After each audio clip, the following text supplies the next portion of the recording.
안녕하세요. 방박입니다. 오펜하이머를 봤어요. 놀랍더라고요. 오펜하이머. 역시 논란이구나. 논란이 괜히 논란이 아니구나. 얼마나 이 오펜하이머라는 그 인물을 사랑하는지. 우리가 누구의 내면을 안다는 건 정말 사랑할 때만 가능하잖아요. 그렇지 않으니까 우리가 혈액형이나 지금은 많이 너그러워져서 MBTI라고 해도 16가지 유형으로 사람들을 판단하고 싶어 하죠. 왜냐하면 이해는 하고 싶은데 상대를 개별적으로 알 만큼 그렇게 우리가 한가하지가 않고 여유가 없고 타인과 나누기에 좀 팍팍한 그런 삶들을 살다 보니까 그래도 4가지 혈액형보다 16가지 MBTI는 너무너무 풍부한 거고 많이 발전한 겁니다. 그랬을 때 이 논란은 오펜하이머라는 이 개인 한 사람을 어찌나 파고들던지. 자, 배우 싱크로율 굉장히 높아요. 싱크로율이 이렇게 높은데도 불구하고 정말 놀라운 것은 실물이 더 잘생겼다는 거예요. 실물. 실물 한번 볼까요? 이렇습니다. 이 꿈꾸는 듯한 눈동자. 완전. 아, 나는 진짜 유명해지지 않으면 안 되는 뭐 그런 눈빛을 가지고 있어요. 그래서 이런 사람이 유명해지지 않으면 누가 유명해지겠습니까? 원래 천재는 개팍해도 재능 때문에 사랑을 받죠. 그리고 바람둥이는 그 잘생겼다는 것 때문에 실제로 못됐어요. 못됐어도 또 사랑을 받아요. 그리고 바람둥이랑 사귀는 여성들 같은 경우에도 나한테만은 이런 식으로 또 착각들을 많이 하게 되는 거죠. 이래저래 사랑받아. 그런데다가 이 오펜하이머는 부자예요, 또. 재력가 집안의 자식입니다. 그러니까 이 머리 좋아, 외모 돼, 거기다가 돈 돼. 그러니까 사실은 이제 트리니티, 삼위일체라고 그러죠. 트리니티. 그 영화에서도 트리니티가 나오는데 정말 오펜하이머가 그냥 이 사람 자체가 그냥 트리니티라고요. 사기캐예요, 사기캐. 그런데 이런 오피에게 인간적 갈등과 모호성, 이런 것들을 막 같이 집어넣어 주니까 굉장히 시의적절한 불안성, 그리고 정체성 붕괴, 이랬다 저랬다 그러거든요. 이것까지 딱 얹어주니까 너무 금상첨화예요. 왜냐면 로봇 같지 않거든. 되게 인간적이야. 그러니까 되게 매력 위에 매력, 엄청난 매력을 가진 그런 인물로 탄생이 됐어요. 놀랍죠? 왜 그렇습니까? 그만큼 논란이 사랑했기 때문에 누구를 오펜하이머를 그러면 저는 여기서 무엇을 공유하고 싶고 나누고 싶어서 이 콘텐츠를 마련하게 됐냐 그러면 이 힌두교 경전 바가바드 기타라는 구절이 이 영화에서 엄청나게 중요하게 나와요. 거기에 나는 이제 죽으며 세상의 파괴자가 되었도다라는 이 인용 구절이 영화에서 아주 아주 중요하게 다뤄지는데요. 되게 놀랍게도 이 오펜하이머는 이거를 산스크리트어, 언어로 읽기 위해서 산스크리트어를 배웠다고 합니다. 그 영화에서 보면 아 대단하다 이런 생각이 들어요. 그럼 이 구절이 이 영화에 있어서는 굉장히 중요한 주제인데 이것과 영화에서 프로메테우스랑 오펜하이머를 자꾸 비교를 하는데 그게 맞느냐? 저는 이제 그건 아니라고 생각해요. 그 부분만 짚어볼게요. 여기저기서 영화평들이 많으니까 저는 이제 종교학 전공자로서 그 부분만 짚어볼게요. 프로메테우스와 오펜하이머.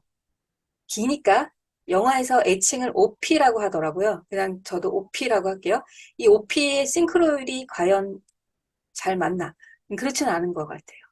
왜냐하면 프로메테우스 같은 경우에는 프로메테우스가 인간을 창조했기 때문에 그 인간에 대한 연민이 굉장히 크고 인간들이 잘 살았으면 좋겠다는 생각이 너무 크다 보니까 자꾸 이제 제우스랑 부딪히는 거예요. 제우스는 어쨌든 프로메테우스보다는 상위 신인 거죠. 상위 신. 까불면 안 되는 최고 신이죠. 물론 이제 인성이나 기타 등등 행적에서는 그다지 좋은 게 없는 걸로 나오지만 그러나 저러나 어떻게 합니까? 힘 있고 권력 있고 최고신인데 그랬을 때 결국은 제우스로부터 인간을 보호하기 위해서 그 불의 문제도 그런 거죠. 인간 보호에 대한 이 일방적인 부성애가 너무 큰 거예요. 인간이 어떻게 생겨먹었는지 그런 게 중요한 게 아니라 제우스로부터 인간을 보호하기 위해서 그래서 빼앗긴 불도 다시 훔쳐다 줬다가 그래서 이제 자기는 평생 암벽 같은 데서 매달려 있으면 그 독수리가 와서 간을 쪼아먹죠. 엄청나게 고통스럽습니다. 근데 신인데, 그래도 프로메테우스도 신인데, 고통은 그냥 이렇게 살려놨나 봐, 어떻게. 그 고통의 감각은 살아있나 봐. 너무 막 괴로워. 근데 아물어. 신이니까. 그러면 다음날 와가지고 또 같은 자리를. 얼마나 잔인한 형벌입니까? 한 번에 끝나는 것도 아니고, 죽는 것도 아니고, 고통이 매일 반복이 되고, 그 고통을 또 기억하고 있어. 이런 자각을 하고 있는 상태에서 고통을 받는다는 건 되게 괴로운 일이란 말이에요. 그러니까 이제 어마어마한 형벌, 더 이상의 형벌이 없을 그런 끝까지 극도의 형벌을 드러내기 위해서 그런 그 간을 쪼아먹기는 그런 거죠. 물론 이제 그게 이제 평생 되진 않고 나중에 그 헤라클레스가 또 구해줘서 이제 그 고통의 형벌이 끝나는 뭐 그런 식의 이제 신화를 가지고 있는데 그랬을 때 오피가 과연 이런 프로메테우스처럼 인간에 대한 연민, 그리고 최고신, 거기서는 오피도 인간이니까 창조신으로부터 인간을 보호하기 위해서 그 핵폭탄, 원자폭탄을 만들었을까? 그렇진 않죠. 누구랑 더 가깝냐 그러면 제가 그 영화를 보면서 굉장히 느끼는 게 유대인의 신. 이 유대인의 신이 아브라함의 신이고 아브라함의 신이 여러분들이 잘 알다시피 가장 세계사적으로 시끄러운 그 유대교, 그리스도교. 여기서 그리스도교는 개신교, 천주교 합쳐서, 개신교, 카톨릭 합쳐서, 그 다음에 이슬람교. 지금 가장 이제 시끄러운 논쟁이 되고 있는 이슬람교. 모두 아브라함의 종교라 그래서 구약이 같죠. 구약을 공유하죠. 그런데 예수 이후가 다 달라요. 예수 이후가 다 달라서 이제 갈라졌는데 여기서는 그냥 유대인의 신, 유대교의 신, 그냥 구약의 신, 그거를 봤을 때 야훼, 여호와 또는 유일신 하나님이라고 했을 때 이 속성과 오피의 속성이 굉장히 같아요. 인간을 창조했어요. 나를 닮은, 심지어 신을 닮은. 그런데 말을 뒤지게 안 들어. 미치겠어. 그러니까 인간에 대한 애증이 수시로 막 교차를 합니다. 성서에 보면 이제 그게 되게 잘 나와 있죠. 내가 너무 사랑하는데 말을 뒤지게 안 들어. 나만 섬기라는데 자꾸 이방신 섬겨. 미치겠어. 그래서 그 타락한 모습을 보고 견딜 수가 없어서 몰살도 시켰다가 아 이거 너무했네. 다시는 물로 심판하지 않을 거야. 반성도 했다가 그 아브라함과 사라의 그 사례로만 놓고 보더라도 아 내가 너로부터 후손을 만들어 준다는데 근데 사라가 또 못 믿어. 못 믿어가지고 또 그 하가를 들여가지고 이스마엘을 만들어내. 근데 그래도 그 이스마엘과 하갈의 그 미래까지도 책임져. 내 계획은 아니지만, 이 여호와의 계획은 아니지만, 아니어도 어떻게 인간들이 말을 오지게 안 들어도 내가 만들었으니까 책임감도 있고, 또 사랑하니까 말도 안 들어도 그냥 또 이해해줘. 이런 애증이 수시로 교차하는 게 바로 성서에 나오는, 특히 구약에 나오는 신의 모습이거든요. 굉장히 오피랑 흡사해요. 오피랑. 근데 제가 여기서 신이 이렇다 저렇다 이렇게 얘기를 한다. 아니에요. 그거 절대 오해하지 마세요. 신은 이래 라고 제가 얘기하는 게 아니에요. 그걸 제가 어떻게 알아요? 신이 상위 버전이면 저는 하위 버전인 거잖아요. 그러니까 하위 버전이 상위 버전을 증명하는 건 그거는 불가능해요. 제가 같은 상위 버전이 되면 모를까? 아니면 신을 하위 버전으로 끌어내리면 모를까? 바로 이 부분. 즉 우리가 신이라고 말하는 건 그거는 사실은 신의 참모습이거나 그것이 곧 신이거나 그게 아니라 그냥 신관이에요. 신관. 인간들이 신에 대해서 어떻게 느끼는지에 대한 관점 문제고요. 그리고 성서에 나오는 신의 관점. 그거는 이스라엘 민족들이 가지고 있었던 신의 관점인 거고. 그래서 구약과 신약이 다르다 보니까 성서가 신의 모습이 다를 수밖에 없는 거예요. 왜? 인간에 의해서 기록이 되고 인간의 언어로 기록이 되는 그 순간 바로 그 인간의 관점에 의해서 재구성되고 재편집된 그런 신이니까. 그러니까 여기서 제가 말하는 건 유대인의 관점에서 보는 그 신을 이야기하는 거고요. 그 신 같은 경우에는 어마어마하게 인간을 사랑하고 어마어마하게 인간에 대한 축복도 내려주고 싶고 은혜도 내려주고 싶지만 인간들이 오지게 말을 안 들어서 진짜 오지게 말을 안 들어서 너무너무 곰뇌가 많고 갈등을 하고 상처를 받고 고민하는 그런 신의 모습이 나오죠. 똑같아요. 오피도 처음부터 원자폭탄을 만들어야지라고 생각하진 않아요. 왜냐하면 그 당시에 영화에서 보면 독일에서 나치가 먼저 실험을 하고 있다라는 그런 소식이 들려옵니다. 그러면 아니 이거 적국이잖아요. 그리고 특히 나치 역사적으로도 바람직한 그런 동네는 아니죠. 그러다 보니까 아 쟤네보다 우리가 먼저 해야 돼. 라는 그런 사명이 울끈불끈 막 솟고 거기다 이제 과학자로서 그 이론에 대한 증명하고 싶어하는 욕구 그거는 정말 지적 탐구고 호기심이다 보니까 그것이 또 인간의 문명을 발달시킨 거다 보니까 그걸 또 욕할 수는 없는 거죠. 그래서 만들었는데 너무 효과가 큰 거예요. 예상보다도 더 효과가 크다 보니까 이제 두렵죠. 두렵다 보니까 그 이후에 수소폭탄을 만들다고 하는 것에 대해서 막 반대해. 그리고 원폭에 대해서 소련도 만들어. 그러다 보니까 군비 경쟁이 막 심해지니까 여기에 대해서도 자책감을 느껴서 스스로 굳이 청문회를 그렇게 비굴하게 비참하게 안 해도 되는데 스스로 자신을 죄인으로 만들어서 비참하게 그 청문회에 임하는 그런 걸 일종의 이제 자책감에 의한 스스로 처벌을 받는 그런 모습인데 그게 되게 이제 이중적으로 보이고 다른 사람들 눈에는 이해할 수가 없고 쟨 왜 이렇게 변덕스럽거나 내지는 일관성이 없거나 내지는 이랬다 저랬다 하거나 그리고 네가 만든 원폭은 괜찮고 다른 사람이 만든 수소폭탄은 안 되냐? 뭐 이런 생각을 갖게 하는 거죠.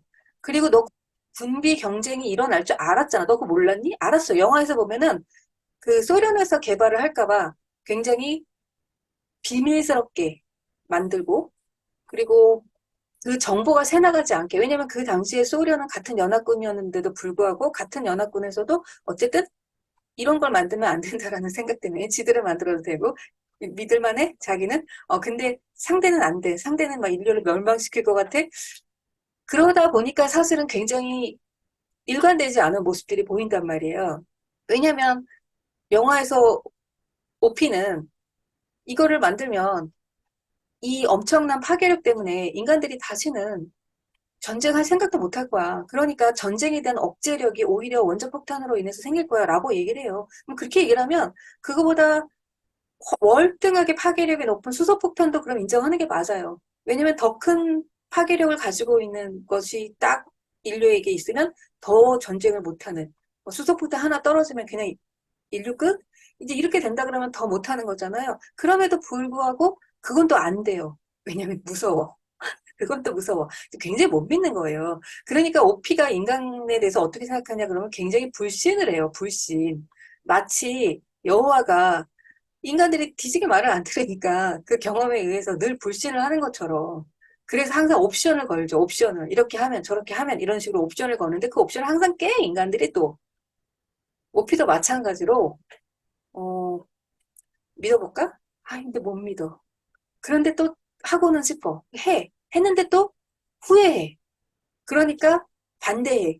그러면은 기껏 원폭의 아버지 이런 칭호까지 받아놓고 막 반대하면 그러면 사람들이 좋아합니까? 아니면 그럼 이해해 줍니까? 아니면 용서해 줍니까? 그러다 보니까 굉장히 그 구약에 나오는 야훼랑 비슷하다.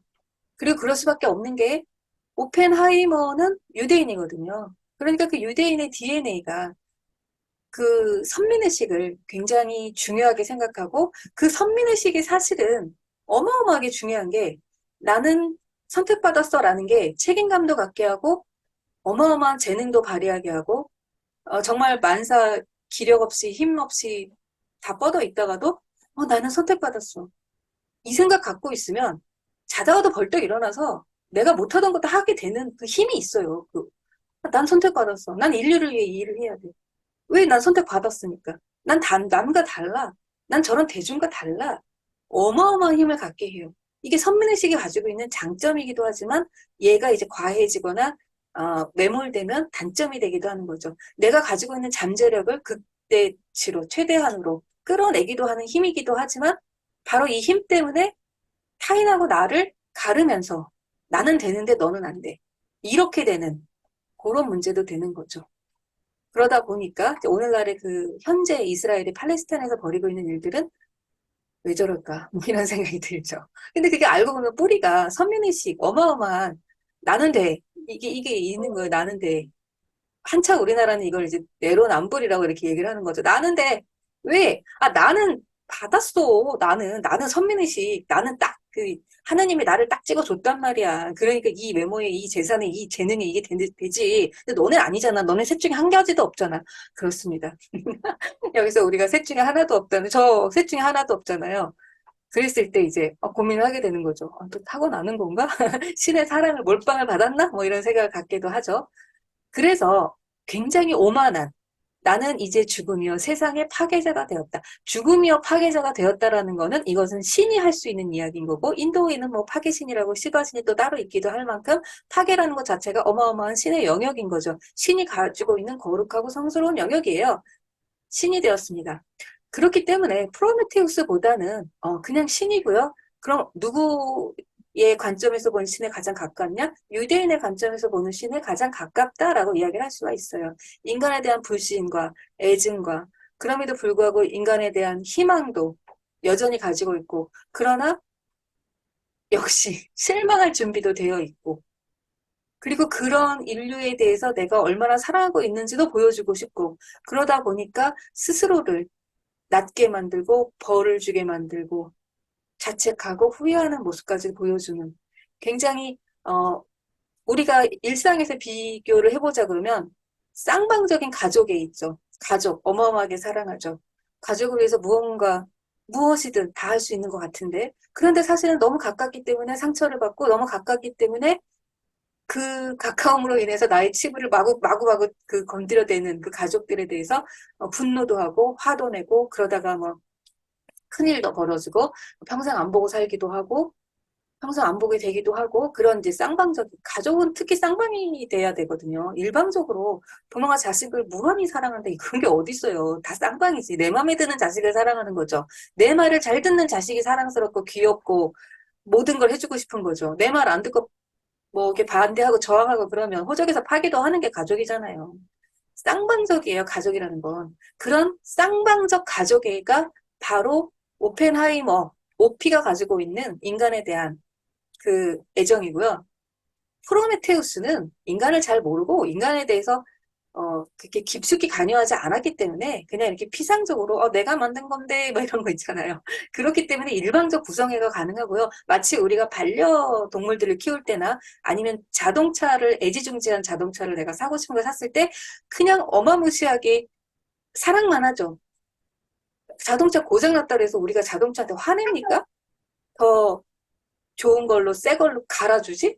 그리고 반려동물 같은 경우에 당연히 말귀 대충 못 알아듣겠지. 그러니까 어쩌다 알아들으면 고맙고 황홀한 거고 내가 원하는 걸 걔한테 다 바랍니까? 아니죠. 그냥 사랑을 쏟아주고 사랑하면서 사랑을 그냥 온전히 받아주는 그 모습만으로도 내가 감동을 하는 거잖아요. 이런 일방적 구성에는 평등하지 않다고 보기 때문에 생기는 거예요.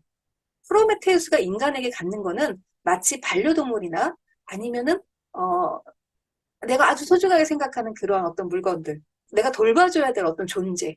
이거는 위에서 아래로 보는 거예요. 위에서 아래로.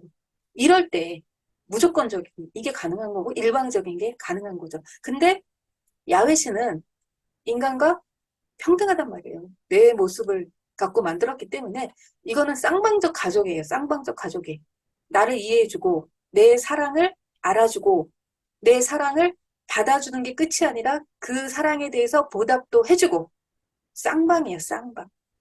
이랬을 때 관계가 원활하고 그렇지 않았을 땐 서운하고 상처받고 똑같아요.